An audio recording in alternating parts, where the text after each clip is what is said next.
Willie Miranda with Miranda Real Estate Group, and I just hung up the phone with a very upset buyer because he wasn't, his offer wasn't accepted on one of my listings that he put an offer in on. And the reason for it is because he was in a multiple offer situation. And on today's video blog, I wanted to talk about best practices on how a buyer or even a seller should handle a multiple offer situation.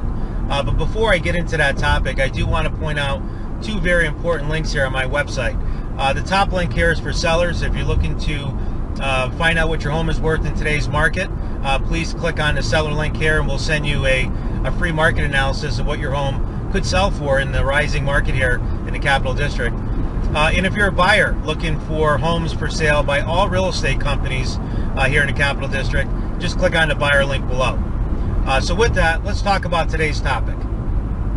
So the market conditions here in the Capital District are great for sellers. I mean, we have a shortage of inventory, which means that there's going to be more demand on your property.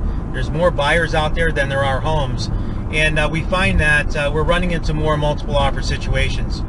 So I wanted to shoot this video blog today because I've had like 3 scenarios now over the last few weeks of buyers either calling me upset or sellers not knowing how to best handle multiple offer situations. So the best way for me to explain is just to give you a quick example of what we had here this past week. We actually had a listing that we had on the market for about 4 days. We used a lot of our aggressive marketing to bring in a lot of buyers, attract a lot of buyers to that property, and it resulted in 3 offers that came in. And my seller was very happy. 2 of them were above price, full price, list price I should say, and the other one was just under. And we wanted to make sure that we gave everyone a fair chance. So what I advise my sellers to do is let's take a look at all 3 offers. Let's go back to all 3 buyer agents and let them know that they had until 5 o'clock the next day to give us their best and final offer. And with that, we felt that we didn't want to go back and forth. You can go back and forth for weeks and possibly lose all of the offers that come in by turning off the buyers if they feel that something's not being done correctly or ethically or fair. So to avoid all of that, we just said, you know what, we're just going to go back to the buyers and say, give us your best and final offer by 5 o'clock the next day. So with that, we received all the offers back, and I'm glad to say that all of them were for over asking price. But we looked at the conditions, we looked at the terms, we looked at the financing, and we looked at everything, and my seller decided to pick one based on what was best for their needs. And that's the one that we chose.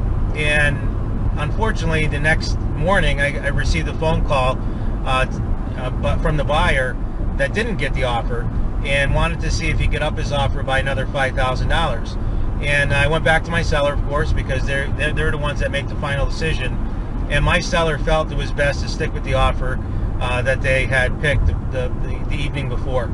And I thought that was a good way to handle that because, again, by going back and forth and not honoring your word as a seller, you face the potential of possibly losing all the offers. So with that being said, we did it. It was fair. And in a multiple offer situation, you should always have the seller reach out to the other buyer agents and get them to at least give their best and final offer. That's the fair thing to do. And once they pick that offer, that's the offer they should go with. Now, if they want to keep the other 2 as backup offers or something like that, that's fine. But the fact of the matter is that there's 1 house and 3 buyers that are there. So obviously there are going to be some people that are upset that didn't get the home.